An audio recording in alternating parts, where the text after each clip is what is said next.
Good afternoon, ladies and gentlemen.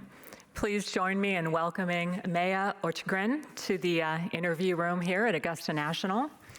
Meja, this is your 5th appearance in the Augusta National Women's Amateur. You're currently 1 stroke back of the lead entering tomorrow's final round. What would you say has been the key to your success this week? And can you describe what it's like playing alongside so many of your Stanford teammates? No, as you said, I think a big part of my success is playing alongside the Stanford Cardinals, and so many of my teammates push me each and every single day to become a little bit better. So I don't think that this week is something special. It's a product of what we've been doing the whole year. That's great. And looking at tomorrow, your 3rd time competing in the final round, are there any learnings that you're going to be applying? Yeah, I think from the 2 rounds that I've had before here at Augusta National, I've really learned that it's important to be a little bit disciplined into the greens. They are very, very firm and fast, so if you hit the right spots, it's going to funnel towards the hole and you're going to have a good look at birdie, but if you miss those, it's going to be instead a thing to try and make par from there. Terrific. Well, good luck, and with that, we'll open it up for questions. Please. Following up on the experience and things that you've learned before, the leaderboard seems to be filled with players now who have experience in this event, have played a couple different times. How important do you think it is overall in terms of just understanding the atmosphere here, so when you're now in a position that you're now, that you've got that experience? Is it an important part now, do you think, in playing well in this tournament? I really think so. I think the first time you get to play Augusta National is very intimidating, and there's a lot of things going around outside of just the golf part.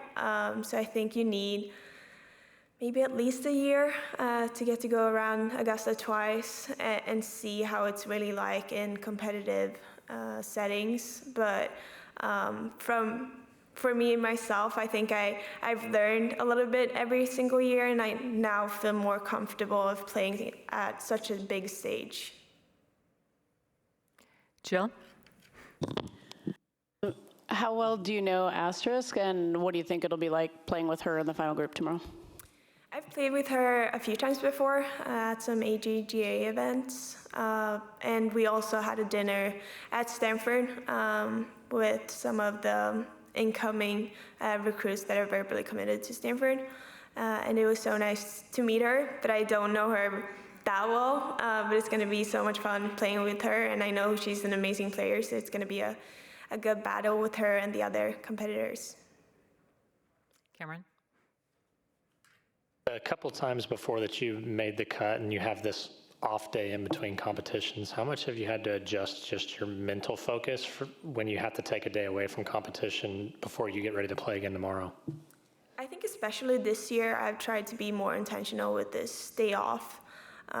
Try and get my mind off of competitive golf for a little bit, because it can be very exhausting to be really in tournament mode for 4 days.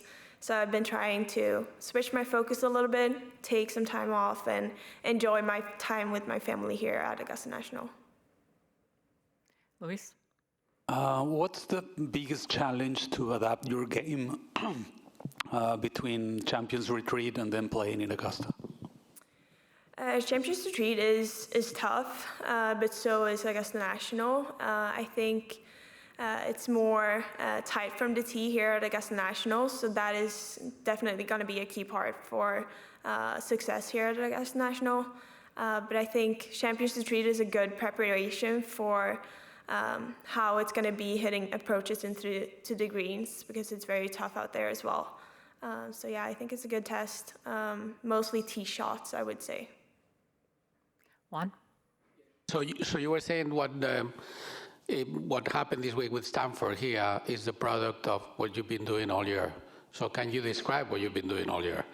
I mean, like, to be specific, according to you, what makes the difference between Stanford and other schools? No? I think we're very fortunate to have such a big group of great players right now. We're all playing very good golf, but we're also very close off the golf course. So we spend a lot of time with each other, really like picking each other's brains, trying to find some piece of advice from every single one of us. But also, like our competitive qualifying rounds are very tough. You need to post a good score to make the lineup, and I think that is a good preparation for tournaments as a whole. You get tested for your game more often than just tournament play. John? There have been more subpar rounds this year than ever before. Why is the standard rising?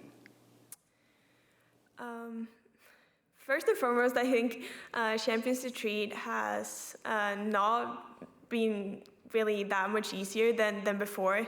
We've been lucky with not having as much wind this year than before, so I think that is the key part of it. Also that a lot of players have played here before, gathered a lot of experience, and I think you need the experience for both Champions Retreat and here to really play well.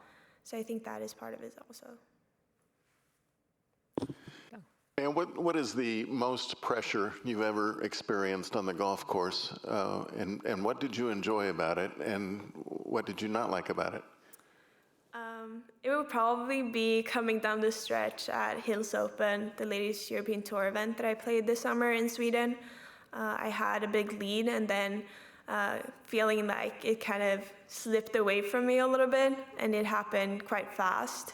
And I think that pressure of trying to switch it back to, I need to make birdie on the last hole, how do I do that, was something that I've never really felt before, I would say. And I think I learned a lot from that experience, kind of how to calm myself down and handle the pressure in a good way instead of letting the pressure get to me and kind of destroy the game that I'm trying to play. How did you calm yourself down? Because I was getting nervous listening to this story. Well, a lot of it is breathing work, breath work, but also I had my brother as my caddy over there as well. And I think he's really a comfort zone for me, just turning to him, talking about something else, and not being in a bubble of pressure, trying to get out of there a little bit and talk about something else. Is there a question here? No. Ben? The Augusta National Women's Amateur really is the gold standard of women's amateur golf, and I'm just wondering, what could other amateur tournaments or other collegiate tournaments take from what they're able to do here as far as a player experience that could easily be implemented into the rest of amateur golf and the rest of collegiate golf? I think one thing that Augusta National and the Augusta National Women's Amateur team are great at doing is like making events and providing us with the opportunities to kind of get together and get to know each other outside of the golf course. I think that creates a very good spirit alongside competitors, and I think we really can take in the whole experience of being at Augusta National because of so many of the different events that we are fortunate to get to. Favorite event so far? The night we're gonna have tonight at Berkham's Place is one of my favorites. I loved it a few years back when we had it, and it ended up being a big putting competition between members and competitors, which was very fun, and I really cherished that moment. Go ahead. Is there something particular about your game this week that has been on that can help obviously attribute your success so far? Just an aspect that you have been particularly proud of this week? Yeah, definitely my putting. It's been something that I've been struggling a little bit with, and coming into this week, I had a really good conversation with my coach, my spin coach from Sweden about my putting, and we decided to change my kind of target speed a little bit, and I think that has paid off really well this week. I've rolled in a few more putts in a little bit less speed on the putts to kind of almost target a drip speed instead of hitting it like 2 feet past the hole and not getting as many coming back putts, return putts that are longer. Is there a particular mindset that you're going to take to play tomorrow? You said obviously you need to be disciplined with the way you approach the course, but I'm curious if there's a thought process or a swing key that you're going to have going into the round. Not really. I think I've done my preparations well, and I think that is something that I'm going to rely on tomorrow. I know that I have my routine, which I'm very comfortable with, and I know how to handle myself those 30 seconds before I hit a shot. But swing key, I'll see what I find on the range this afternoon and see if that is something that I'm going to take out tomorrow. Anne? Hi. When you return here, what hits you the most? The history, the beauty, pressure? I think a little bit of everything, as you said. I think the history of Augusta National and the Masters, but also Augusta National Women's Amateur. I remember each and every round that I watched before coming here, and then all the memories that I had for myself being here this past few years, but also the amazing and magical place that Augusta National is. I'm stunned every time I walk out on the facility and seeing everything. It's like I'm seeing it for the first time every single time I get here. But also the history of the Masters. I've grown up watching the Masters. It was like the highlight of my year, and now it's become the highlight of my year coming here and playing the Augusta National Women's Amateur. Paul? Meja, when you're in contention, do you tend to pay a lot of attention to the leaderboard or try to stay within your own game and not take too many peeks? It's been a little bit different. When I was younger, I didn't look at all, but as I've grown older, I feel like I can handle the pressure of knowing what the scoreboard looks like. So I feel like I might peek a little and see where I'm at. But I think that really helps me to kind of stick to my game plan as well. I know that if I'm a few shots back, I'm gonna try and make some birdies. But if I'm holding a lead, I don't think I are like benefiting from not seeing the leaderboard. I do know that I want to see what's happening behind me, and I do think that helps me a little bit to focus on my own game and trying to make birdies as well, because that is ultimately what's gonna need to happen for a win here. Hello, Meja. Fred Albers with Masters Radio Sirius XM. Have you had any recent equipment changes or something specific in the last year or this week to prepare a 7-wood in the bag or something of that sort? I had a 7-wood, switched to a 5-wood a few months back, just to close the gap between my 4-iron and my 3-wood. But other than that, I changed my putter just before Christmas and have a new putter that I've really liked so far. Can you give me specifics on that? It's a Scotty Cameron. I don't know the exact model of it. Is it a mallet? Yeah. A mallet? A mallet, yeah. Center shafted or? No, it's the face balance. Face balance. Yeah. And what is your connection with Mexico? None, actually. I think you're wrong, because in your bio, and we know Augusta National doesn't make mistakes, it says you represented Mexico in the Women's World Amateur Team Championship in 2022, in France in 2023 in Abu Dhabi. Yeah, that's wrong. They wrote it wrong in the bio for that. I've been representing Sweden ever since I was very little. Thank you for correcting it. No worries. Kelly? Hey, does it feel at all like it's a 3-person race tomorrow with you and Asterisk and Maria, or do you think that somebody has it in them to come from 5 or 6 shots behind to make it interesting there? I really do think that 5 shots back is nothing out here.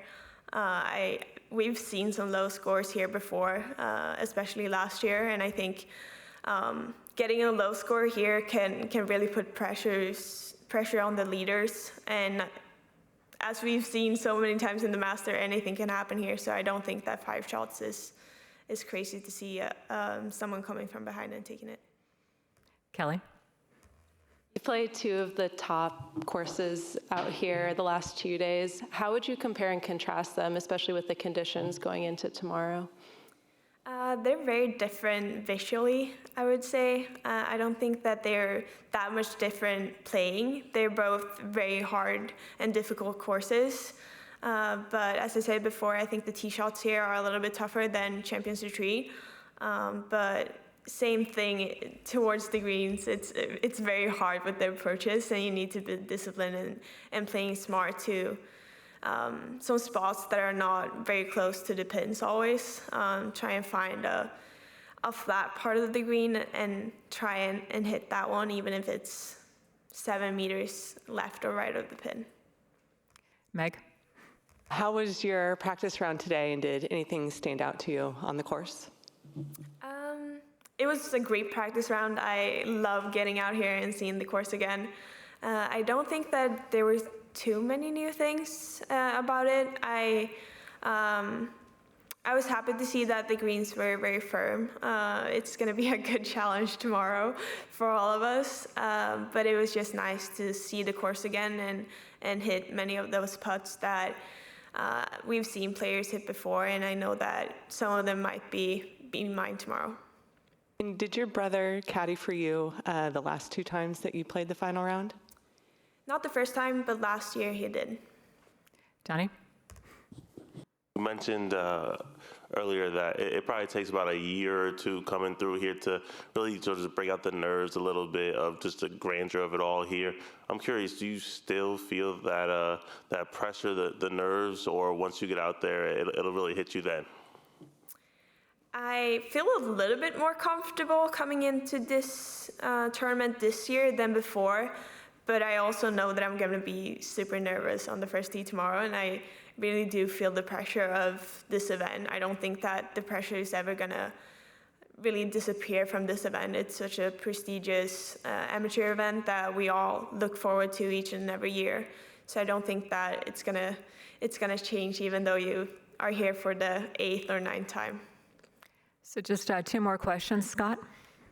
Hey, do you have sort of a favorite shot or hole on this course? And is there a shot or a hole that you find to be more challenging than the rest? I've found 14 to be very challenging. I think that tee shot is very scary, even though there's really no bunkers or nothing like that. I think that is such a perfect layout of a hole, and I think that is a little bit scary. I really do like all of the holes, but I really do like number 2 for myself. I really like to hit a draw off the tee, and I think that hole fits my eye a little bit better than most of the other ones. So I think the tee shot of that one is something that I really look forward to, and hitting my draw off the tee, feeling comfortable with that. And also such a fun green side area to hit some good shots into. Doug? And do you guys, in your practice round, do you skip it across the water on 16? If you do, how did you do? And who won the putting contest between the members and the competitors last year at Berkman's? We did skip a few balls over the water this year. I did not make it over. Patience Rhodes in my group did, which was nice to see, and getting some applause from that. And the member, this was actually funny. I think it was 3 years ago. We had it at Berkham's place, and there were so many people putting during the evening, and we stayed up late for that putting competition. And then at the end of the night, I think 2 balls went in right after each other, and we didn't even know which ball was whose. But it was actually me and one of the members, Tripp, that made it at the end of the night. So that is why I cherish that moment so much, because it was such a fun way to close out the night. Meja, thank you so much, and great luck tomorrow. Thank you so much. Thank you.